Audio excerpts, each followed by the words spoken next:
What's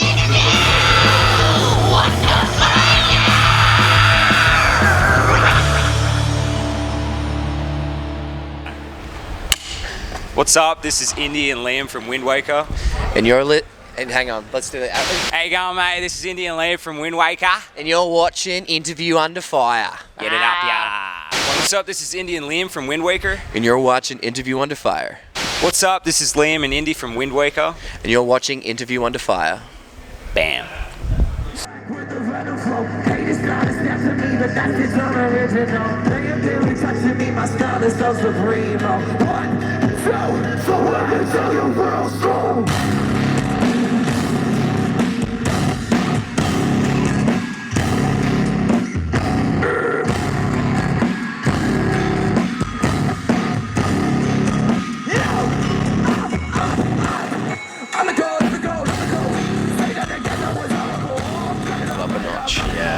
Just had that feeling when we drove into Texas. We were like, oh yeah, we're back. Yeah, let's go. And what keeps bringing me back is probably the barbecue. Texan barbecue. Dude, did you have barbecue yet here in Texas? No, we're gonna get some. We're going tonight. Honestly, the biggest thing for us on tour is we just get excited about food, especially me and Liam. We kind of plan where we're gonna go for dinner. Hold up those peanut butter to the screen really quick, because that's definitely important. And speaking of food, look for a review for that soon. Absolutely. Yes, that's going to happen soon. Is it true what they said about Texas and Australia being similar, that you guys are the British Texans? Have you heard anything like that? I've heard similar. Yeah. Okay. Yeah, I feel like there is like an air about Texas is such a big state, first of all. Yeah. And I feel like you've got so many different places like in Texas that are like major parts of Texas. You know, like you've got your Austin, your Dallas, your Houston, your Fort Worth and all that. But they make up such different kind of cultural things as well. Even San Antonio, and I think Australia has that sort of similar sort of thing going on as well, where it's just like there's such a homogeny of different people. And Let me just silence my phone real quick. How so unprofessional. Fun. Yeah, I don't know. I feel like we are kind of the perfect mixture of like British and then like American Texan kind of. What do you think, Indey? Yeah, I think like there's definitely something to be said about Southern hospitality, and I feel like Texans are a lot more laid back, which is like all of Australia. We're a very laid back people back home, and I think coming here, you just kind of you get a sense that it feels like a second Oz for us. I don't know, like driving as well. There's a lot of flat desert. Too in Texas, which reminds us of driving in Australia. Even I was out on the Riverwalk just before in San Antonio, and we're gonna try to go there tomorrow. Yeah, it reminded me of Brisbane. Yeah, like walking through Brisbane. Yeah, it was like the climate, and then just like the way that the city or the town's kind of laid out. Like, reminds me of Brisbane a little bit. So, I don't know. One of the first places I want to visit, and I just got my new passport. I want to visit Australia. Yeah, so please do. Come. Dude, I've had so many. We had so many Australian artists on our show. Of course, your friends over at Make Them Suffer. North Lane's been on our show too. Shout out to Marcus.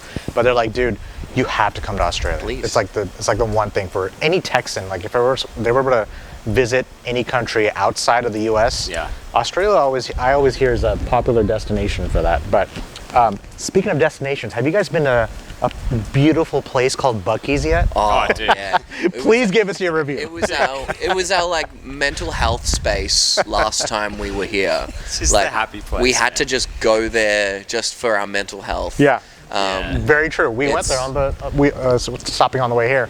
Yeah, we've done I think one or two this run. Twice, but now that we're in like Buc-ee's territory, I feel like we're probably going to start visiting them a lot more. And shout out Buc-ee's advertising, because the billboards you see, and it starts like 130. That's the important billboard. Look out for that billboard, the one with the beaver. That's also. And then you pass Buc-ee's, and then there's a billboard that says the next Buc-ee's is in 250 miles in case you missed out. And you're exactly. Man, I appreciate that, Buc-ee's. It is like the gas station Disneyland. Yeah, I was about to say it, because there's like, have you guys tried the hot fudge there yet? Yes. Oh my god. Yes. Last time when we was here. Like, I don't know if there's anything like that in Melbourne. Like, is there like a fudge shop? Not really. Not even like a fudge shop, but just something like. There's fudge, but because we have Buc-ee's, like, right? like what that. is like? Oh, when you come to Melbourne, you have to do this. Yeah. Something that's like there's novelty. Nothing like Buc-ee's in Australia. No. We were like the first time we were here, we just like we're in awe at how many gas-filled stations there are. Like, Yeah, we like the filled up fuel at like pumps. 240 something at the big one, and we were like, how do you have this many gas stops in one Buc-ee's? What the hell? I was also really impressed by the coffee station. Like, like they had the iced coffee, and then we could just put syrups and stuff into it. Yeah. So like I was just putting chocolate into it, and I love the. I haven't tried the beaver bites yet. I think that's what I got to try on this run. Is that Yeah, the we keep one? getting I think told it's to the review. nuts, They're the right? Where nugs. it comes like a cone. Yeah. I think so. Yeah. Yeah. So Wait, It's a different thing. The beaver nuggets are like something like corn pops. Like Corn it's pops. Like a, Oh. it's sweeter Okay. and they're- okay, but it's like a chicken nugget sort of thing. No, it's like a cereal. Almost. Oh, okay. It's like a dry snack, but it's sweet. Okay, well that has We been gotta try that has been a recommendation for the snack reviews Yeah. with Buc-ee's beaver nugs. Yeah. beaver nugs. Beaver nuggets, Shout yeah. out Buc-ee's beaver nugs as well. Shout out Buc-ee's in general. I've tried the candy nuts and stuff like that. Candy The nuts brisket. is so the good. Man, brisket you guys should do sandwich. like a Buc-ee's episode dedicated to like just like the snack reviews. We We actually- should just spend Man. like fucking $100 there on food and just do a massive snack review. Can you imagine? This Dude, is even better. talking This about is getting so like. good.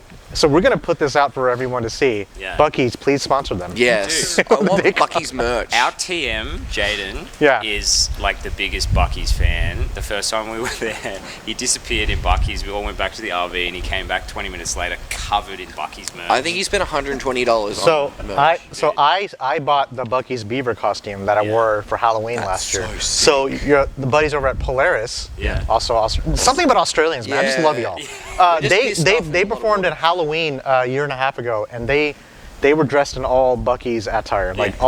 like dude, that was one of the best shows ever. Dude, Talking about Buc-ee's, Halloween. the merch is so good. Yeah. I just want to buy everything that has that beaver on it, honestly. Yeah. Get on down to Buc-ee's. Okay, so I gotta get to this. I know last night that you were in Dallas. We were all in Dallas last night, but you're approaching the later half of this tour. I feel like. Yeah, But yeah, second. are you getting to spend time in these cities, Liam and Indey? Because being on the road, how much time are you actually getting to spend for yourself? Keep making things the like joke that we've seen like more of the country than a lot of Americans, but we've also seen none of the country. Yeah, I always try to have like a little bit of a stroll in the cities that we stop in, like in these afternoon spots. That's like what I was saying, like we're in San Antonio, so we did the river walk. But we only really get to properly explore like when we have like an off day. So like this time around we had Nashville, so we got to go on to going to go on Broadway and do Nashville's the a great music city. growth thing. Nashville's sick.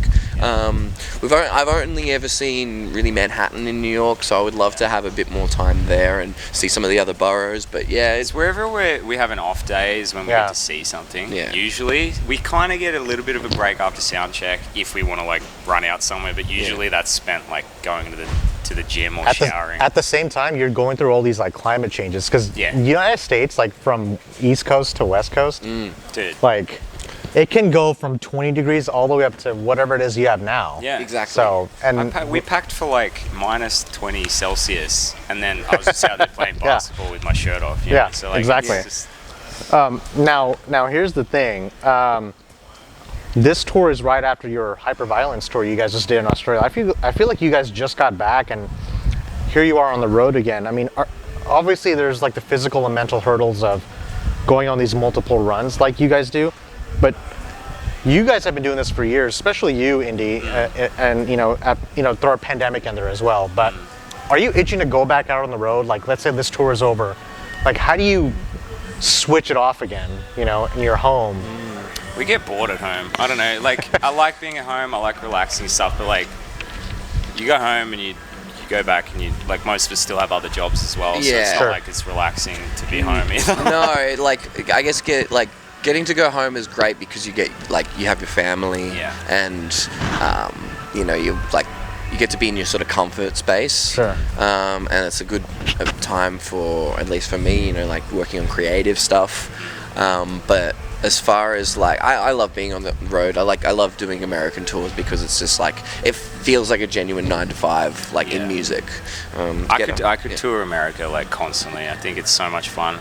Genuinely, I think like we're really good at touring now. We're quite comfortable with each other, and we're good in spaces. Yeah. So I think the biggest thing is just missing family. And You know, and there's like the creature comforts of like Australia. Like I don't know, being in Melbourne and you in Sydney, like we just have such comfort in the spaces that we go to regularly, you know, whether it's food spots or, you know, like...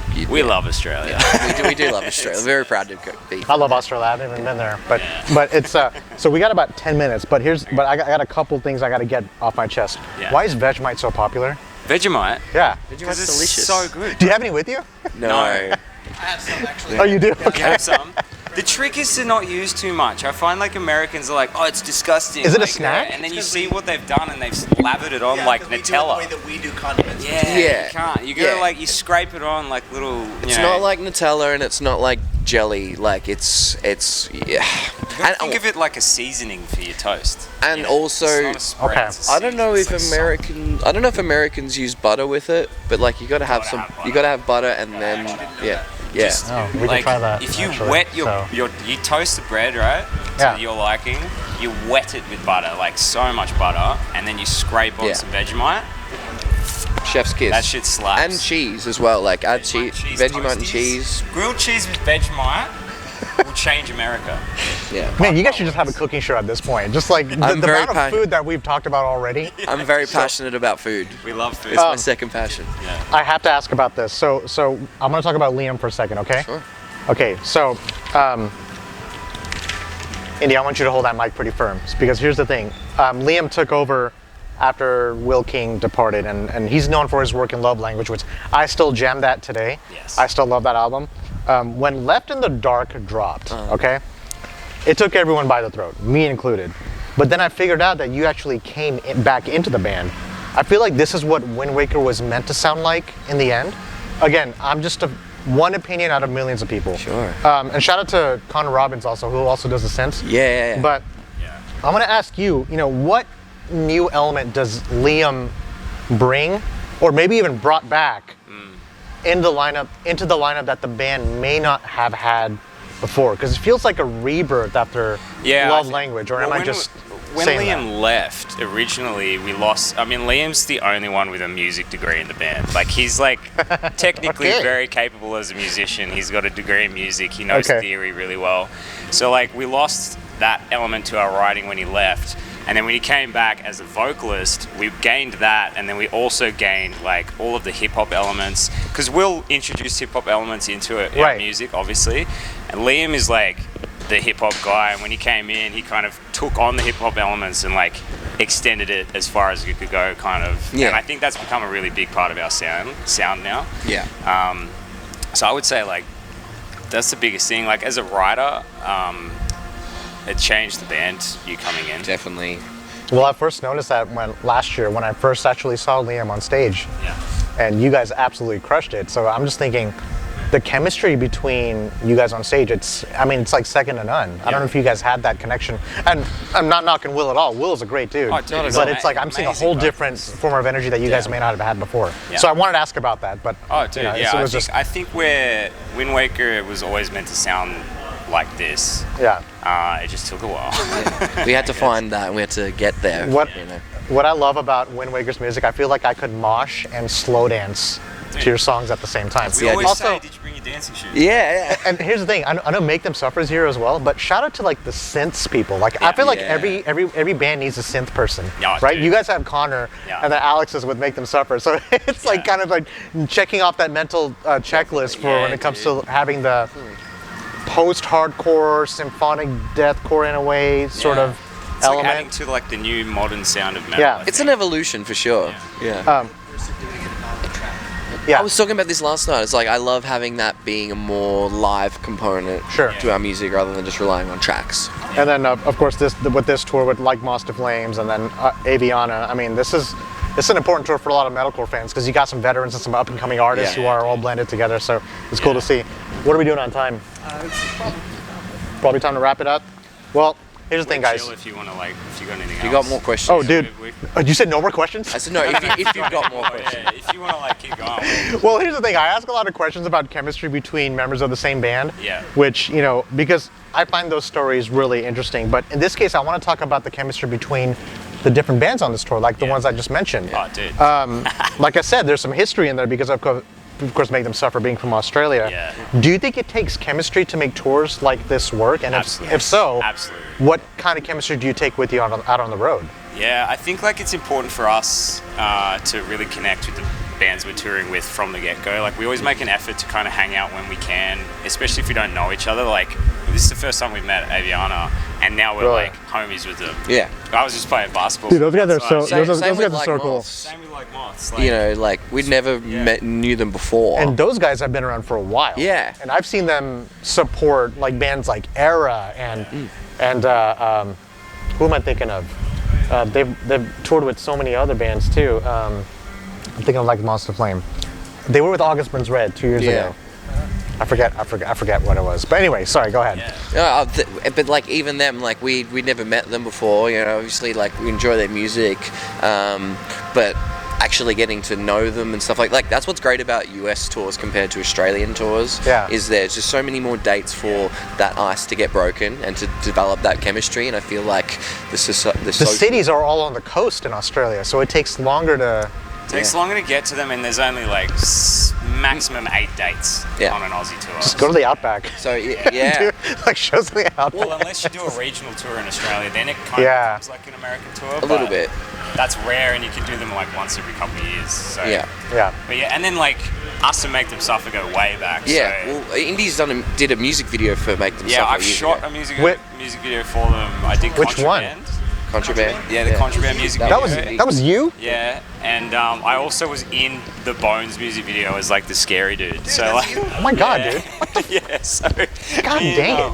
This is amazing. Yeah, Us and Make Them Suffer go way back. And also having 2 Aussie bands on the same tour, just we're very dominating personalities. Yeah, so there's that cultural sort of it's synergy. It's great to have cultural synergy. That's such a good way to put it. I've had so many Australians on my podcast that I just want to talk like this, the whole time, Please say no in your best Australian accent. No. That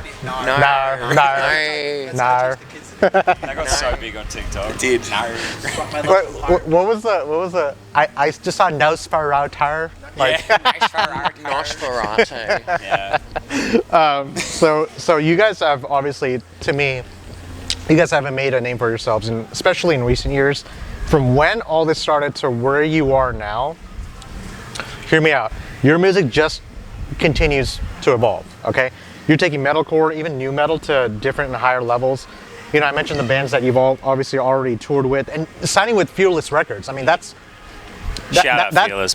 Shout out to Fearless, because that's a renowned label to be sticking around with. And you've amassed millions of streams, also independently, and building buzz around the world. Praise from Distorted Noise, Hysteria, New Noise, Sonic Perspectives.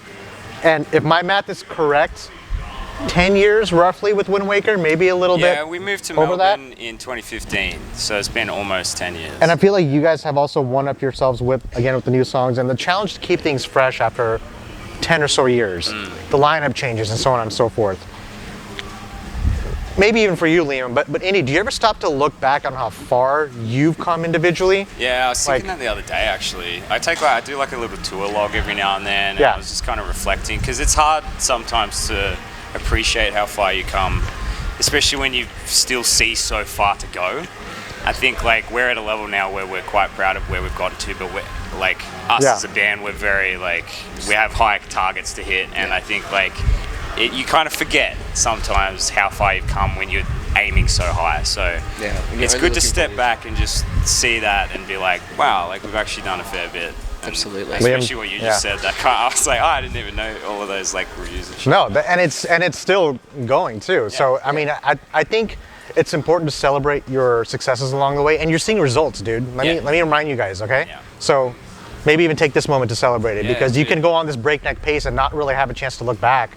So I'm someone, we've been, mistaken of that. We haven't taken a look back on how far we've gone. I think the pandemic kind of changed a lot of that, but dude, you're about to see it all tonight. And I saw the footage from last night in Dallas, which I wish I could have been there, but my friends were there, shooting photos of you guys as well. Sick. But I appreciate that, man. Thank you. No, seriously, Liam, if you wanted to add to that on looking back on how far you've come, because you left and came back. Well, that's it, and you were a guitarist originally. I've known the band since they moved to Melbourne. Liam was the first guy we met when we moved to Melbourne. I think. Yeah, literally, and so it's like I felt that growth, even on and off through the years, So I've always been on every sort of record in whether in some capacity, whether it's in the band or outside of the band, and it's very cool to like be able to go back and revisit old, like for me, like it might not be writing down a log, but it'll be like revisiting old demos that never saw the light of day and going, oh, I remember when we were making that, and then like it is cool to just like reflect and see how far we've come, even in the last like 5 years. But even like after this tour, I feel like we're also entering an important chapter with Windwaker too, because you guys just dropped Hyperviolence, the extended format. Yeah, and we've been cooking too. And which is music too. Amazing. I mean, it was almost like an encore to Hyperviolence. Yeah. So this guy's been streaming Hyperviolence nonstop since you guys have dropped it. One of my favorite albums of the year last year. Yeah. Yeah. We actually I think we mentioned it during our end of year review. I brought it up because it was the catchiest hooks of the year were on that album. Andy Johnson. Hey, we thought so too. Thank you. Thank you. Yeah. So as we finish this off, I gotta ask, round off, your favorite Backstreet Boys song and why? Really hard Because question. he's actually thinking. Yeah, I can make it like really I think don't of. know that many Backstreet Boys songs. It's kind of like, where did the lights go? Oh no. Well, they're packing in. All right, let's. The first one that comes to my head is "I Want It That Way." Sure. Yeah. I mean, it has to be. Oh no. It has to be. Dum da da da da. So shout out NSYNC and Human Nature as well. What's the Backstreet's Back? Is it Backstreet Back? Yeah. But they say that in that song. Yeah, that's the one. That's the one. Were they dancing like the robots and all that, the cyborg stuff? I think that's That's Larger Than Life. That's Larger Than Life. That's different. That's also good. That may be my I was favorite. also saying, I also love NSYNC, and I had, when I was like 12, I had a Human Nature album. I don't know if you know Human Nature. Human Nature. Yeah, bro. It's a throwback. Oh my God. Really into you. I don't know. Motown. Yeah, bro. I don't know. Yeah. Well, Liam and Indey, I guess we'll wrap it up here. Do you have any last words, any shout outs, anything else like to mention as far as this tour, or maybe what's down the road for Windwaker for 2025 and beyond? We're trying to get back here this year again. Oh, yeah. Yeah. We're gonna be like hitting America hard, so we're keen to come back hopefully this year. We've been cooking. New music. coming. We got a week after this tour's done working with a few producers over here in the States. So really excited to see what comes from that, but also from even before that we've been working on music. It's full steam ahead for us. We're just like, let's go. Yeah. Literally. And just shout out to all the legends like yourself that we get to meet and have Anyone talk with. that supports us, you're why we're here. So And shout out you. to The Legend of Zelda, obviously. And if Legend of anyone Zelda, didn't put bro. it together. Yes. Absolutely. Shout out Legend of Nintendo. Zelda. I always said Zelda, man. Shout out Legend of Zelda. All right, guys, stay cool. All the best. Nothing but the best for you and the boys from here on out. Go crush it up on stage. We'll be up in the front taking photos of y'all. So We'll see you on the other See you on side. the other Amen. side.